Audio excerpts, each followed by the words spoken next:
Hello everyone, इस video में हम लोग रीडिंग करने वाले हैं चैप्टर जिला कलेक्टर, जो कि एक सब्जेक्ट है पब्लिक एडमिनिस्ट्रेशन यानी लोक प्रशासन। उसके अंतर्गत चैप्टर आता है जिला कलेक्टर, जो कि काफ़ी इम्पोर्टेंट होता है डिस्ट्रिक्ट कलेक्टर। इसका हम लोग रीडिंग करने वाले हैं। और सोर्स क्या रहेगा, तो ये इग्नू का स्टडी मटेरियल है, जिसमें का इकाई नंबर 17 है, जिसमें जिला कलेक्टर दिया गया है। वो हम लोग आज रीडिंग करने वाले हैं। तो इसमें हम लोग क्या क्या पढ़ पाएंगे, तो उद्देश्य, प्रस्तावना, कार्यालय का विकास, कलेक्टर के कार्य, कलेक्टर और पंचायती राज संस्थाएं, प्रशासनिक सहायता, कलेक्टर का कार्य, कुछ दबाव, सारांश, शब्दावली, संदर्भ एवं उपयोगी पुस्तकें और उस बोध प्रश्नों के उत्तर। तो चलिए स्टार्ट करते हैं। सबसे पहले स्टार्ट करते हैं उद्देश्य से, कि इस इकाई के पढ़ने के बाद हम लोग जिला प्रशासन में कलेक्टर के कार्यालय के महत्व का विवेचन कर सकेंगे, कार्यालय के विकास का वर्णन कर सकेंगे, कलेक्टर के परंपरागत और विकासात्मक कार्यों का विवरण दे सकेंगे और वे दबावों जिनके अंतर्गत जिला प्रशासन में कलेक्टर को कार्य करना पड़ता है उनकी चर्चा कर सकेंगे। प्रस्तावना, तो कलेक्टर का पद 200 वर्षों से अधिक समय पहले बनाया गया था। यह सबसे अधिक महत्वपूर्ण पदों में से एक है। यह पद स्वतंत्र भारत की लोक प्रशासन प्रणाली को उपनिवेशी शासकों से विरासत में मिला है। वह देश में जिला प्रशासन का सर्वोच्च अधिकारी होता है। इस पद को संबोधित करने के लिए आमतौर पर अन्नदाता, माँ बाप, टीम का कैप्टन, सरकार की आँख और कान जैसे संबोधनों का प्रयोग भी किया जाता है।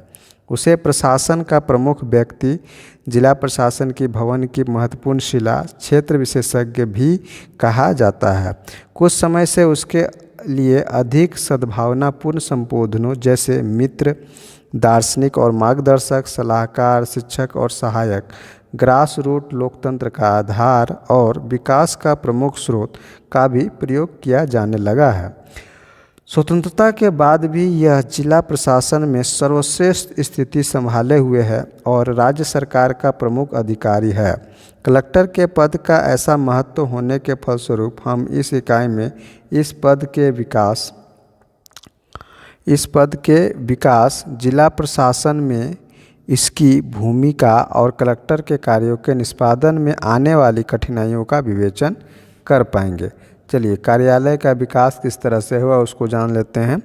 भारत में जिला कलेक्टर के कार्यालय का बहुत लंबा इतिहास है। इसके उद्भव का संबंध प्रशासन की राज्य क्षेत्रीय इकाई की संकल्पना से है। मौर्य काल के दौरान राज्य को सुविधाजनक राज्य क्षेत्रीय इकाइयों में बांटा गया था और प्रत्येक इकाई शाही प्राधिकार के अधीन रखी गई। वह प्राधिकार महत्वपूर्ण होता था और वर्तमान जिला कलेक्टर के अनुरूप था। उसे राजूका के पदनाम से भी जाना जाता था। यद्यपि वे प्रमुखतया राजस्व अधिकारी थे, फिर भी राजूका भूमि राजस्व एकत्र करते थे, सड़कों को देखभाल करते थे, व्यापार और उद्योग को बढ़ावा देते थे और सिंचाई जैसे सार्वजनिक कार्य करते थे। गुप्त काल के दौरान उन्हें विषयपति कहा जाता था। ये विषयस के प्रधान होते थे। ये विषयस आधुनिक जिलों के समान थे। विषयपति कर और अन्य राजस्व वसूली सहित सामान्य प्रशासन के उत्तरदायी भी होते थे। विषयस में कानून और राज्य व्यवस्था बनाए रखने के लिए सैन्य बल भी उनके नियंत्रण में रहता था।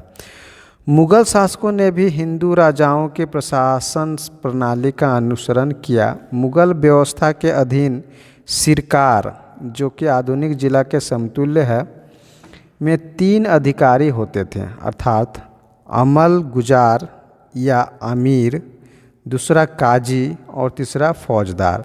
सिरकार का प्रमुख राजस्व अधिकारी अमलदार था और वह राजस्व संग्रह करने और भूमि के उचित उपयोग का उत्तरदायी होता था। यह प्रशासनिक कार्य भी करता था, जैसे डाकुओं को दंड देना, कुछ धर्म न्यायिक कार्यों जैसे भूमि संबंधी विवादास्पद दावों को निपटाना, फिर भी वह मुख्य रूप से भूमि राजस्व की वसूली और प्रबंध के लिए उत्तरदायी था। यद्यपि मुगल काल के दौरान जिला प्रशासन में फौजदार प्रभावशाली हैसियत रखता था, फिर भी सभी राजस्व संबंधी कार्य अमल गुजार करता था। इसलिए अंग्रेज़ों के आगमन से पहले यहाँ हमेशा कुछ राज्य क्षेत्रीय प्रभाग थे और इन प्रभागों के अधिकारी भूमि राजस्व वसूली के उत्तरदायी थे। इन राजस्व अधिकारियों को कई शक्तियाँ और कार्य सौंपे गए थे। निस्संदेह ही यह राज्य क्षेत्रीय संगठन का सामंती रूप था। प्रशासनिक क्षेत्रों का राज्य क्षेत्रीय विभाजन आज भी लगभग वैसा ही है, भले ही भारत में ब्रिटिश शासन द्वारा बनाई गई प्रणाली में कई परिवर्तन किए गए। ब्रिटिश शासन प्राच्य प्रणाली पर बना और उसने क्षेत्रीय प्रशासन की आधुनिक प्रणाली स्थापित की।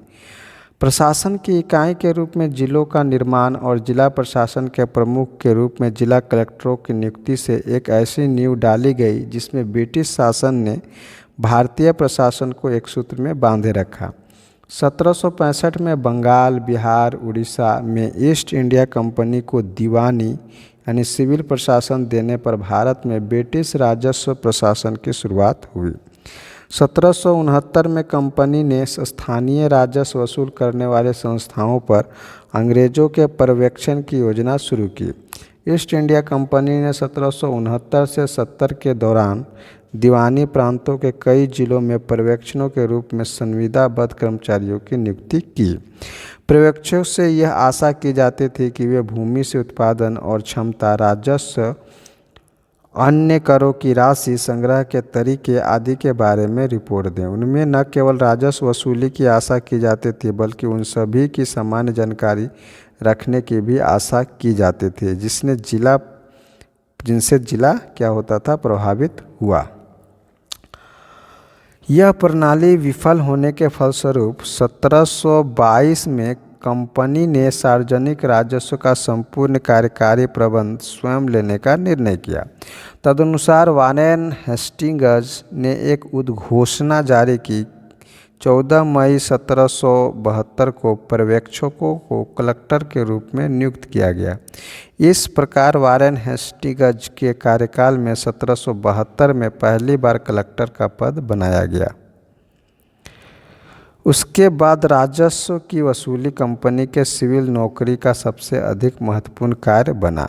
इस प्रकार जिला कलेक्टर का कार्यालय देश में ब्रिटिश स्थानीय प्रशासन का महत्वपूर्ण कार्यालय बना।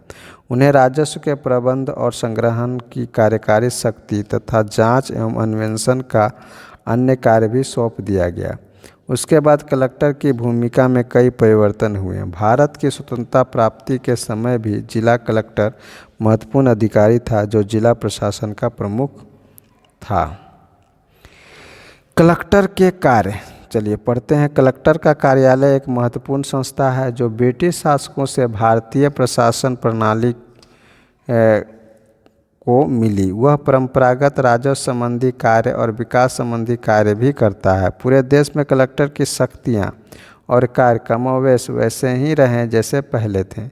यद्यपि व्यापक रूप में कुछ भिन्नताएं हैं, फिर भी मोटे तौर पर कलेक्टर निम्नलिखित परंपरागत कार्य करता है।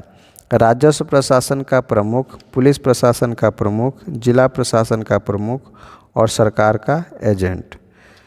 राजस्व कलेक्टर ने राजस्व अधिकारी के रूप में कार्य आरंभ किया और वह अब भी प्रधान राजस्व अधिकारी तथा जिले के राजस्व प्रशासन का प्रमुख है। स्वतंत्रता के बाद यद्यपि विकास प्रशासन पर अधिक बल दिए जाने के कारण राजस्व प्रशासन का महत्व गौण हो गया है, फिर भी राजस्व संबंधी कार्य अभी भी जिला कलेक्टर के पास है। राजस्व संग्रह करने के अलावा कलेक्टर सभी अन्य देय राशि जैसे तकावी, ऋण और अन्य विभागों को देय राशि की वसूली का उत्तरदायी है। भूमि संबंधी रिकॉर्ड रखना और ग्राम स्तर के सांख्यिकी आंकड़े संग्रह करना भी उसके अन्य कार्य हैं। कलेक्टर राजस्व के मामलों में अपीलीय यानी क्षेत्राधिकार अपीलिएट जुडिक्शन का प्रयोग करता है। सभी विभागों से संबंधित भूमि राजस्व के बकाये की वसूली भी कलेक्टर की जिम्मेदारी है। वह भूमि सुधार उपायों का भी क्रियान्वयन करता है।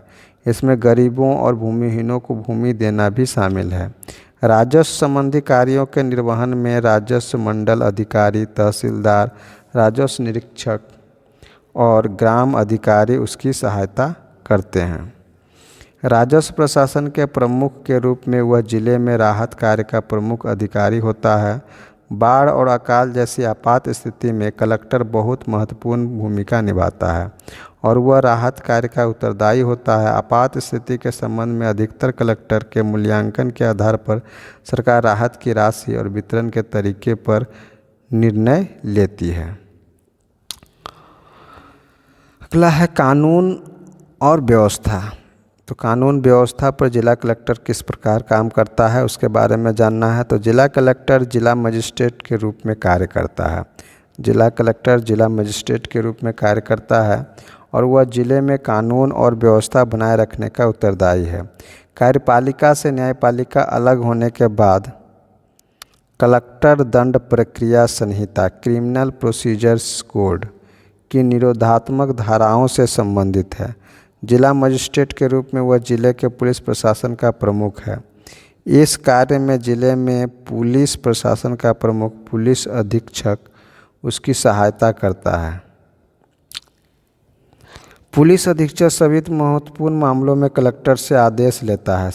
हाल ही के वर्षों में कलेक्टरों और पुलिस अधीक्षकों के बीच तनावपूर्ण संबंधों की घटनाएं सामने आई हैं। ऐसा प्रतीत होता है कि इन दोनों में यथोचित तालमेल की कमी रही है, जिसके फलस्वरूप संपूर्ण जिला प्रशासन प्रभावित हुआ है। जिला प्रशासन का प्रमुख जिला कलेक्टर अभी भी जिला प्रशासन के प्रमुख रहते आ रहे हैं। जिला मजिस्ट्रेट के रूप में वह कानून और व्यवस्था बनाए रखने का उत्तरदायी है। मुख्य राजस्व अधिकारी के रूप में वह राजस्व संग्रह करने का उत्तरदायी है। वह कई अन्य विभागों जैसे शिक्षा हो गया, उद्योग हो गया, सहकारिता हो गया, सार्वजनिक कार्य हो गया आदि से संबंधित है। कई राज्यों में पंचायती राज से संबंधित कार्यों से वह जुड़ा रहा है। जिला प्रशासन के प्रमुख के रूप में वह विभिन्न विभागों जैसे राजस्व हो गया, पुलिस और अन्य विभागों के बीच समन्वयकारी भूमिका निभाता है। कलेक्टर नगर पालिकाओं के कार्य का पर्यवेक्षण करता है। यदि स्थानीय निकाय सार्वजनिक शांति का खतरा बनते हैं तो उसे उनके प्रस्तावों को निलंबित करने की शक्ति प्राप्त है। वह जिले के कई सरकारी और गैर सरकारी निकायों जैसे सड़क परिवहन प्राधिकरण, जिला रोजगार समिति, कल्याण समिति, रेड क्रॉस सोसाइटी आदि का अध्यक्ष होता है। वह उन्हें कितना समय देता है यह उसकी अपनी व्यक्तिगत रुचि पर निर्भर करता है। सरकार का एजेंट उसे जिला स्तर पर सरकार के एजेंट के रूप में देखा जाता है। वह स्वतंत्रता दिवस और गणतंत्र दिवस पर राष्ट्रीय झंडा फहराता है। उसे कई न्यायचार के कार्य भी करने होते हैं, जैसे जिलों में मंत्रियों और अति विशिष्ट व्यक्तियों के दौरे के समय उनसे मुलाकात करना। बाढ़ और अकाल जैसी आपात स्थिति में वह महत्वपूर्ण भूमिका निभाता है। वह प्रभावित व्यक्तियों को सहायता देने के लिए जिला प्रशासन की किसी भी शाखा को किसी भी विशिष्ट कार्य करने के लिए आदेश दे सकता है। जनगणना कार्य और संसद से ग्राम पंचायत तक विभिन्न लोकतंत्रीय निकायों का निर्वाचन कराना उसका एक और महत्वपूर्ण कार्य है। कलेक्टर उन कुछ राज्यों के संबंध में जहां अनुसूचित जनजाति के लोग रहते हैं राज्यपाल का एजेंट होता है। ऐसे कई अन्य कार्य हैं जिनसे कलेक्टर पूर्णतः संबंधित होता है, जैसे सामाजिक सुरक्षा, पेंशन, उत्पाद शुल्क, शास्त्रों के लिए लाइसेंस मंजूर करना आदि। वह प्रत्यक्ष रूप से सभी अनिवार्य वस्तुओं के वितरण और सामग्री के नियंत्रण के लिए उत्तरदायी है। वह खाद्यान्नों और अन्य सामग्रियों का व्यापार करने के लिए लाइसेंस जारी करता है। वितरण प्रणाली के प्रमुख रूप में उससे यह आशा की जाती है कि दुर्लभ सामग्री का समय और समान से वितरण सुनिश्चित करें। इसके अलावा कलेक्टर बहुत सी समितियों की बैठकों की अध्यक्षता करता है, जैसे समन्वय समिति, विकास समिति, सिंचाई समिति आदि। कलेक्टर के लिए ये समितियां सर्वोत्तम मंच यानी फोरम सिद्ध होती हैं, क्योंकि इन समितियों की बैठकों के माध्यम से उसे नीतियों के क्रियान्वयन के तरीकों और स्थानीय लोगों से संपर्क करने और उनकी समस्या जानने का अवसर मिलता है। तो ये था कंप्लीट। इसके अलावा कलेक्टर और पंचायती राज संस्थाएं, इसमें आपको पढ़ना है कलेक्टर और पंचायती राज संस्थाएं। तो हम लोग देख लेते हैं कलेक्टर और पंचायती राज संस्थाएं।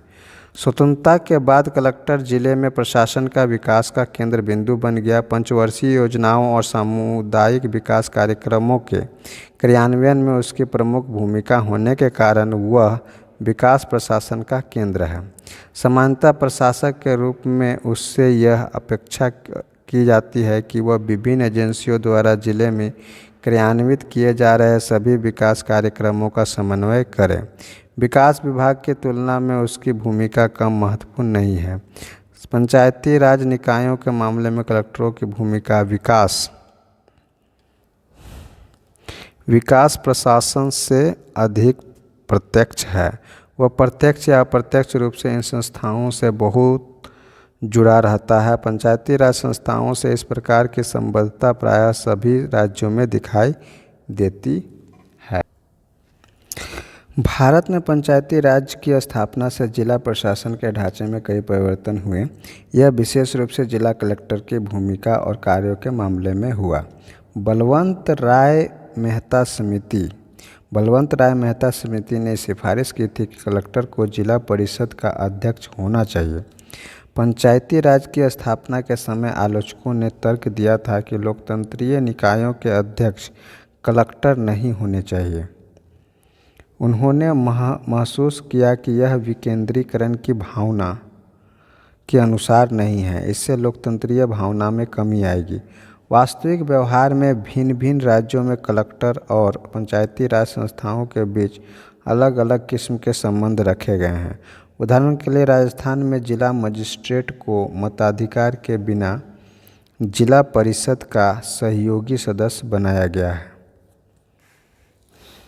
आंध्र प्रदेश में जिला परिषद का पूर्ण सदस्य और सभी स्थायी समितियों का अध्यक्ष बनाया गया है, परंतु बाद में आंध्र प्रदेश में कलेक्टर को जिला परिषद से अलग रखा गया। महाराष्ट्र में कलेक्टर को जिला परिषद से बाहर रखा गया, परंतु आमतौर पर यह महसूस किया गया कि पंचायती राज भूमिकाओं की सफलता के लिए जिम्मेदारी का अधिक भार कलेक्टर को लेना चाहिए। पिछले वर्षों में जिला परिषद की भूमिका के 4 पैटर्न उभरे हैं। पहला, कलेक्टर जिला परिषद का अध्यक्ष है जो संपूर्ण विकास प्रयासों को आवश्यक प्रोत्साहन देता है। दूसरा, कलेक्टर को जिला परिषद से पूर्णतः बाहर रखा गया। ऐसा यह सोचकर किया गया कि उसके पास पहले से ही बहुत कार्यभार है। ऐसा करने से उसका कार्यभार और भी अधिक बढ़ जाएगा। कुछ राज्यों में कलेक्टर को ऐसी अस्थायी समितियों का अध्यक्ष बनाया गया है जिन्हें वास्तव में अधिकार और निर्णय करने की शक्ति दी गई है। अंत में कुछ राज्यों में कलेक्टर मताधिकार के बिना पंचायती राज का सदस्य है। कलेक्टर और पंचायती राज संस्थाओं के बीच संबंध का अध्ययन विभिन्न विषयों के अंतर्गत किया जा सकता है, जैसे कि स्टाफ ऑफ नियंत्रण, प्रस्ताव निलंबित करने की शक्ति, अधिकारियों के हटाने की शक्ति और पंचायती राज संस्थाओं को भंग करने की शक्ति। इन क्षेत्रों में विभिन्न राज्यों में कलेक्टर की भूमिका अलग अलग है। इनके कुछ और पहलुओं पर पंचायती राज नाम की इकाई पर बाद में चर्चा की जाएगी। कलेक्टर को गोपनीय रिपोर्टें लिखने और विभिन्न दंड देने की शक्ति भी प्राप्त है। सभी राज्यों में ये शक्तियाँ एक समान नहीं हैं। इसी प्रकार कलेक्टर पंचायतों के प्रस्तावों को निलंबित कर सकता है। यह प्रवृत्ति समितियों और पंचायतों के प्रस्ताव निलंबित करने की शक्ति प्रदान करने की रही है। इस प्रकार की संबद्धता कलेक्टर को जनता के प्रतिनिधियों से निकटतम संबंध बनाने में सहायक होती है। इससे उसे जिला स्तर पर विकास प्रशासन की गतिशीलता समझने का अवसर मिलता है। व्यवहार में उसे सौंपे गए कार्य एक राज्य से दूसरे में भिन्न भिन्न होते हैं, जैसे कि नीचे बताया गया है। तमिलनाडु में वह जिला विकास परिषद का अध्यक्ष है। उत्तर प्रदेश और बिहार राज्यों में उसे पंचायत समिति और उसकी स्थायी समितियों की बैठकों में भाग लेने का अधिकार है, परंतु मताधिकार नहीं होता है। महाराष्ट्र और पश्चिम बंगाल में उसे जिला परिषद से बाहर रखा गया है। आंध्र प्रदेश में वह न केवल जिला परिषद का सदस्य है अपितु उन सभी स्थायी समितियों का अध्यक्ष भी है जिन्हें कार्यकारी अधिकार प्राप्त हैं। इसके अलावा असम, पंजाब और राजस्थान में राज्यों में कलेक्टर जिला परिषद का सदस्य है, परंतु उसे मताधिकार नहीं है और उसे केवल सलाहकारी दर्जा प्राप्त है। इससे स्पष्ट होता है कि ग्राम लोकतंत्र की नीति निर्माण प्रक्रिया में उसे सम्मिलित करना चाहते हैं। 73वें संविधान संशोधन के बाद पंचायती राज संस्थाओं यानी पंचायती राज इंस्टीट्यूशन यानी PRI से जिला कलेक्टर का संबंध बहुत बदला। 1993 में विभिन्न राज्यों द्वारा संविधान संशोधन और पंचायती राज कानूनों के बनाए जाने से विकास कार्य के संबंध में जिला कलेक्टर का कार्यभार कम हुआ है। इस अधिनियम ने राज्य सरकारों को पंचायती राज संस्थाओं और कलेक्टर के संबंधों के मानदंड निर्धारित करने की गुंजाइश दी है। इस संदर्भ में कुछ राज्यों ने मुख्य कार्यकारी अधिकारी का पद बनाया है और कुछ राज्यों ने जिला विकास अधिकारी या उप जिला आयुक्त का पद बनाया है। राजस्थान जैसे राज्यों में कलेक्टर को जिला योजना समिति यानी डिस्ट्रिक्ट प्लानिंग कमेटी यानी DPC का सदस्य मनोनीत किया जाता है, जबकि मध्य प्रदेश जैसे कुछ अन्य राज्यों में कलेक्टर जिला योजना समिति का सदस्य और सचिव होता है। इन परिवर्तनों से पहले मध्य प्रदेश में जिला कलेक्टर विकास कार्यों के लिए 10 लाख रुपये तक व्यय कर सकता है, जिसे अब अधिक शक्तिशाली बनाकर राशि बढ़ाकर 1 करोड़ किया गया है। तथापि आंध्र प्रदेश में जिला प्रशासन के प्रमुख के रूप में कलेक्टर विकास कार्यों का समन्वय करता है। पदेन सदस्य के रूप में वह जिला परिषद और उसके स्थायी समिति की बैठकों में सम्मिलित होता है तथा उनकी चर्चा में भाग लेता है। वह बैठकों में भाग लेता है तथा उपस्थित होता है, परंतु प्रस्ताव पर अपने मत का प्रयोग नहीं कर सकता। जिला कलेक्टर को इन निकाय द्वारा पारित किसी भी प्रस्ताव को निलंबित करने या रद्द करने, चूक होने पर कार्रवाई प्रारंभ करने, अध्यक्ष को निलंबित करने, अध्यक्ष यानी मंडल परिषद और सरपंच ग्राम निलंबित करने तथा जिला परिषद, ग्राम पंचायत और किसी भी अस्थायी समिति को भंग करने का अधिकार है। महाराष्ट्र पर अध्ययन से यह देखा गया कि पंचायती राज संस्थाओं में कलेक्टर को सीमित भूमिका निभानी होती है। चुनावों में या प्रस्तावों के बारे में रिपोर्ट देने में उसकी महत्वपूर्ण भूमिका होती है, जैसे पदाधिकारी के विरुद्ध अविश्वास प्रस्ताव। तमिलनाडु में कलेक्टर को सौंपे गए नियंत्रणकारी प्राधिकार के बारे में अद्वितीय विशेषता यह है कि जिला कलेक्टर के पास जिले में पंचायतों के निरीक्षक के रूप में संपूर्ण नियंत्रणकारी अधिकारी है। जिला ग्राम विकास एजेंसी का परियोजना अधिकारी अपर कलेक्टर विकास कार्यक्रमों के क्रियान्वयन में उसकी सहायता करते हैं। पंचायती राज पर टास्क फोर्स द्वारा किए गए अध्ययन से ज्ञात होता है कि कर्नाटक, केरल और पश्चिम बंगाल जैसे कुछ राज्यों को छोड़कर विकेंद्रीकृत शासन में नौकरशाही प्रबल भागीदार है।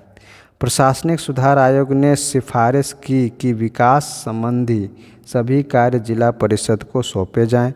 कलेक्टर को सिर्फ नियामक कार्यों के प्रति उत्तरदायी बनाया जाना चाहिए।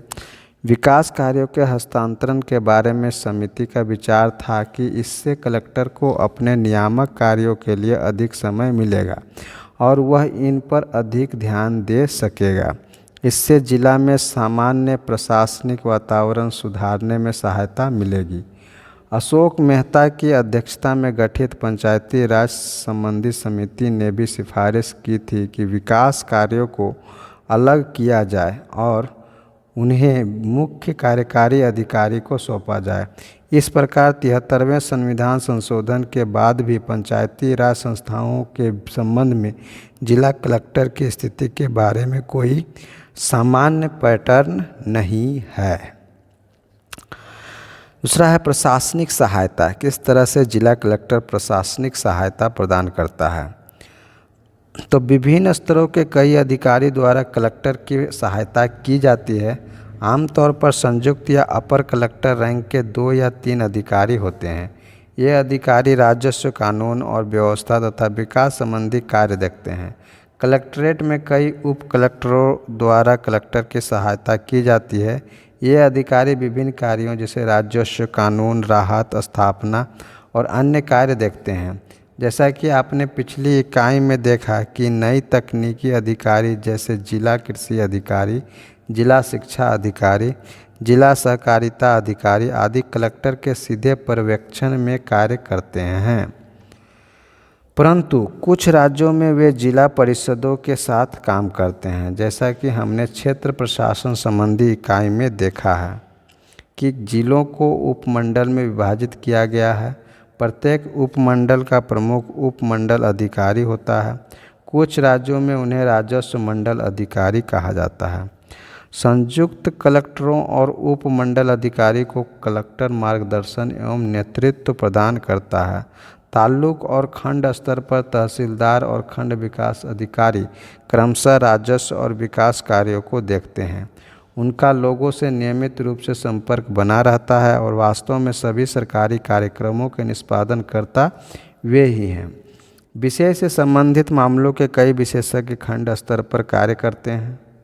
वे विशिष्ट कार्यक्रमों को शुरू करते हैं तथा उनका क्रियान्वयन करते हैं। कलेक्टर दौरों, निरीक्षणों और समीक्षा बैठकों के माध्यम से क्षेत्र के अधिकारियों पर नियंत्रण रखता है। इन तरीकों से वह कार्यक्रम के क्रियान्वयन की निगरानी करता है और क्षेत्र के अधिकारियों का मार्गदर्शन करता है। उसके निरीक्षणों और समीक्षाओं से न केवल कलेक्टर को प्रत्यक्ष जानकारी मिलती है, बल्कि क्षेत्र अधिकारी को अपनी शंकाओं के समाधान का अवसर भी मिलता है और कलेक्टर से नीतियों और प्राथमिकताओं की जानकारी भी मिलती है। उसके दौरों के समय में लोग पेयजल, सिंचाई के लिए पानी, खराब सड़कों, खराब आवास स्थिति, अनिवार्य वस्तुओं की कमी और कृषि कार्यों के आदानों, भ्रष्टाचार तथा अधिकारियों की असंवेदनशीलता के बारे में शिकायतें करते हैं। इन निरीक्षणों और दौरों के आधार पर कलेक्टर उन समस्याओं का मूल्यांकन कर सकता है जिनसे जिला प्रभावित हो रहा है और वह इससे उन्हें दूर करने के उपाय कर सकता है। इससे कलेक्टर को प्रशासनिक प्रणाली पर अपना व्यक्तित्व प्रभाव डालने के अलावा स्थानीय समस्याओं की स्पष्ट जानकारी भी मिलती है। कलेक्टर का महत्वपूर्ण कार्य जिले के विभिन्न विभागों के बीच समन्वय रखना है। वह विकास कार्यों के लिए उत्प्रेरक के रूप में कार्य करता है। कुछ राज्यों में जिला स्तर के सभी अधिकारियों को कलेक्टर के नियंत्रणाधीन रखा गया है, परंतु कुछ राज्यों में उन्हें बाहर रखा गया है। जैसे जिला उच्चतम अधिकारी के रूप में सरकार उससे इन अधिकारियों के अपेक्षित मार्गदर्शन तथा दिशा निर्देश देने की आशा रखती है। अब है कलेक्टर का कार्य और कुछ दबाव। तो जिला प्रशासन में कलेक्टर एक महत्वपूर्ण अधिकारी बन गया है। नियामक और विकास कार्यों दोनों में उसे महत्वपूर्ण भूमिका निभानी पड़ती है। अपने कार्य निष्पादन में उसे कई ऐसी समस्याओं और दबावों का सामना करना पड़ता है जो उसके काम में बाधा करते हैं। बार बार स्थानांतरण, बढ़ता हुआ कार्यभार, राजनीतिक दबाव, संकट की स्थिति और कलेक्टरों को व्यक्तिगत अनुकूलन जैसी कुछ ऐसी समस्याएं हैं जिन्हें इस परिप्रेक्ष्य में देखा जाना चाहिए।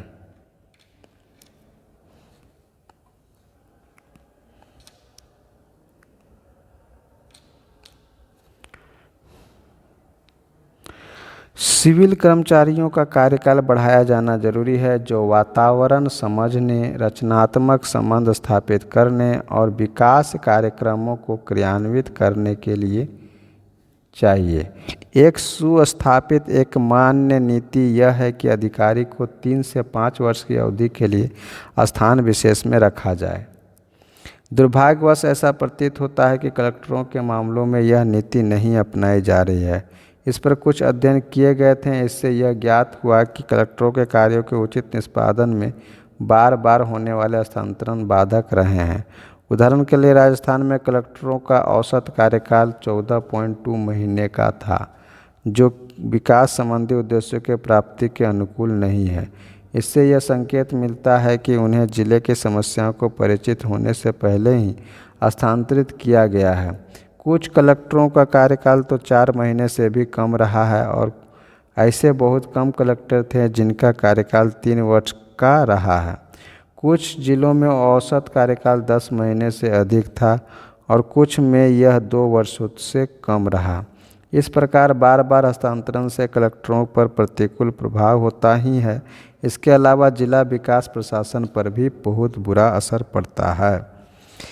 राजनीतिक हस्तक्षेप और दबाव अन्य क्षेत्र हैं जो कलेक्टर के कार्य में बाधा उत्पन्न करते हैं। जिला प्रशासन पर इस प्रकार के दबाव आमतौर पर या तो सरकार द्वारा भूमि अधिग्रहण या जिला में अपने समर्थकों की सहायता के लिए कलेक्टरों को अपनी न्यायिक शक्ति प्रयोग करने का अनुरोध या बंदूक लाइसेंस जारी करने या चीनी जैसे कमी वाली सामग्री का परमिट जारी करने के लिए होते हैं।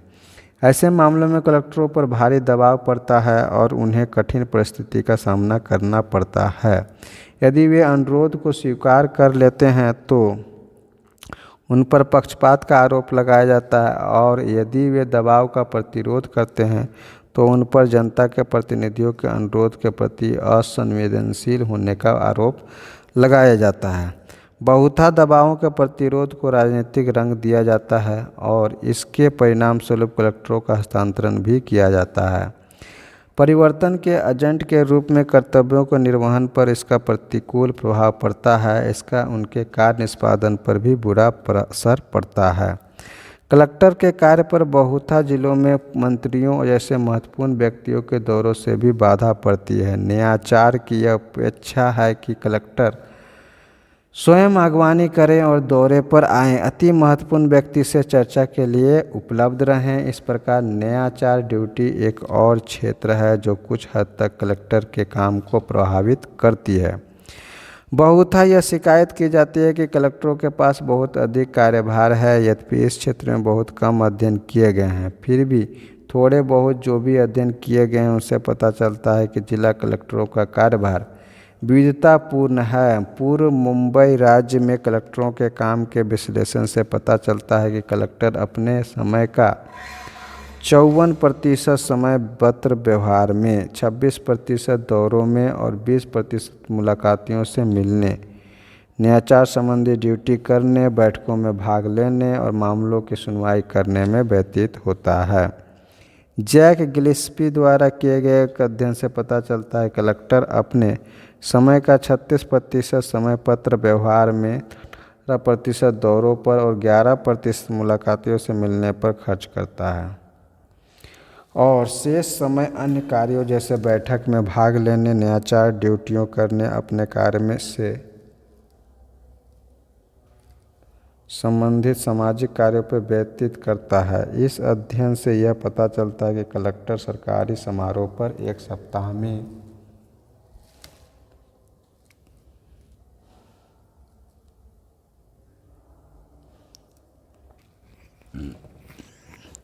औसतन 70 घंटे व्यतीत करता है। इसका अर्थ यह हुआ कि शनिवार और रविवार सहित वह प्रतिदिन 10 घंटे व्यतीत करता है। यह उसके समय पर दबाव को सूचित करता है और साथ ही कलेक्टरों के बढ़ते हुए कार्यभार को भी प्रतिबिंबित करता है। इस प्रकार विकास कार्य पर ध्यान देने के लिए शायद ही उसके पास कुछ समय बच पाता है। जिले में कानून और व्यवस्था की स्थिति बनाए रखना कलेक्टर की जिम्मेदारी है, परंतु पुलिस अधीक्षक जो पुलिस बल का प्रमुख है, जिले में कलेक्टर के समग्र पर्यवेक्षण के अधीन कार्य करता है। बहुधा लोग पुलिस के पक्षपातपूर्ण व्यवहार और उनकी असफलताओं की शिकायत लेकर कलेक्टर के पास आते हैं। कार्यपालक से न्यायिक कार्य अलग होने के फलस्वरूप कलेक्टर की संबद्धता अप्रत्यक्ष और न्यूनतम है। पुलिस के साथ कलेक्टर के संबंध सदैव ही बहुत ही नाजुक और संवेदनशील होते हैं। हाल ही के वर्षों में पुलिस ने कानून और व्यवस्था बनाए रखने में कलेक्टर के नियंत्रण पर अप्रसन्नता दिखाई है। इन दोनों के बीच तनावपूर्ण संबंधों के कुछ मामले भी सामने आए हैं। ग्रामीण क्षेत्रों में शांति और सद्भावना बनाए रखने में कलेक्टर की भूमिका का महत्व बढ़ रहा है। संकट की स्थिति से निपटना कलेक्टर का एक और महत्वपूर्ण तथा आवश्यक कार्य है। संकट की स्थिति में सांप्रदायिक दंगे, बाढ़ और अकाल, डकैती, आतंकवाद, दुर्घटनाएं और क्षेत्रीय दंगे शामिल हैं। इस प्रकार की संकट की स्थिति अचानक उत्पन्न होती है और कलेक्टर को तत्काल हस्तक्षेप करना होता है। इससे उसके सामान्य कार्यों पर भी प्रभाव पड़ता है और विकास कार्यों पर तो तत्काल ही प्रभाव पड़ता है। अंत में कलेक्टर जो विकास में परिवर्तन के लिए प्रतिबद्ध है, अपने क्षेत्र स्वयं ही चुन लेते हैं और उसी पर अधिक ध्यान देते हैं और उसे ही प्राथमिकता देते हैं। कुछ अधिकारी कमज़ोर वर्गों के कल्याण पर अधिक ध्यान देते हैं, कुछ स्वास्थ्य संबंधी कार्यों पर, कुछ कृषि पर और कुछ जनजातियों के विकास पर ध्यान देते हैं। कुछ कलेक्टर कार्यक्रम विशेष और अपनी इच्छा के अनुरूप कार्यों पर अधिक जोर देते हैं। इस प्रकार कई शेष कार्यों पर गौण रूप से ध्यान दिया जाता है। इससे उनकी भूमिका और कार्य निष्पादन भी संकुचित हो जाता है। जिला कलेक्टर राजनीतिज्ञों के साथ संबंध सुधार कर या समय की समुचित व्यवस्था कर या अपने अधीनस्थ अधिकारियों को अधिकार सौंपकर इन दबावों को निपटाते हैं। कुछ अधिकार विकास प्रशासन की समस्याओं को हल करने के लिए जिला और राज्य स्तरों के राजनीतिक कार्यपालकों का उपयोग करते हैं और इस प्रकार वे राजनीतिज्ञों से अपने संबंधों का सकारात्मक उपयोग करते हैं। कुछ ऐसे भी होते हैं जो मध्यस्थता को अपने कार्य में अवांछित हस्तक्षेप समझते हैं। इसलिए विकास संबंधी लक्ष्यों के प्रति कलेक्टर का कार्य निष्पादन उसकी अपनी अभिरुचि या अभिविन्यास पर निर्भर करता है और इस बात पर निर्भर करता है कि वह अपना काम शुरू करने के लिए जिले में विद्यमान सकारात्मक और रचनात्मक वातावरण का उपयोग करने के लिए उसमें कितनी क्षमता है। इसमें से कुछ दबावों का हल करने के लिए कोई लिखित प्राव समाधान नहीं है। लखीना प्रयोग ऐसी प्रशासनिक दक्षता के लिए आवश्यक महसूस की जा रही है जो समुदाय के लिए उत्तरदायी हो। श्री अनिल कुमार लखीना जिला कलेक्टर ने जिला प्रशासन में सुधार के लिए एक ऐसा ही प्रयोग किया था। यह प्रयोग महाराष्ट्र के सतारा जिले में अहमदनगर के कलेक्ट्रेट में किया गया। जिला प्रशासन में कुछ परिवर्तन लाए गए जिनमें कलेक्ट्रेट के मुलाकातियों पर नियंत्रण रखना, कार्य के अनुसार कार्यालय की रूपरेखा बनाना, संबंधित कर्मचारियों को प्रलेख उपलब्ध करना, डेस्क नियम पुस्तिका तैयार करना, पुराने और अनुपयोगी प्रलेखों को नष्ट करना, धूल रोधी और अग्निशमन उपकरणों की व्यवस्था, प्रेरणा और प्रशिक्षण शामिल है। यह प्रयोग इस संकल्पना पर केंद्रित रहा है कि प्रशासक के अभिवृत्ति परिवर्तनों से प्रभावी प्रशासन में कार्य कुशलता बढ़ सकती है। इसमें अभिवृत्तिक परिवर्तनों को भौतिक कार्य के वातावरण से जोड़ा गया है। यह प्रयोग केवल एक ही जिले में शुरू किया गया था और अन्य जिलों में इसे अपनाने की संभावना का अभी पता लगाया जा रहा है। परंतु लखीना प्रयोग इस बात का सूचक है कि संरचनात्मक परिवर्तनों के साथ यदि अभिवृत्तिक परिवर्तन हो और सुधार अपनाने की इच्छा हो तो जिला प्रशासन में कार्यकुशलता लाई जा सकती है। जो कलेक्ट्रेट के लिए सही है वह जिला स्तर के अन्य प्रशासनिक अंगों के लिए भी समान रूप से सही हो सकता है। तो ये था इस अध्याय का कंप्लीट रीडिंग। मिलते हैं इसी प्रकार के रीडिंग के साथ अगले वीडियो में। तब तक के लिए अपना ख्याल रखिए और अपना पढ़ाई करते रहिए। जय हिंद, जय जोहार।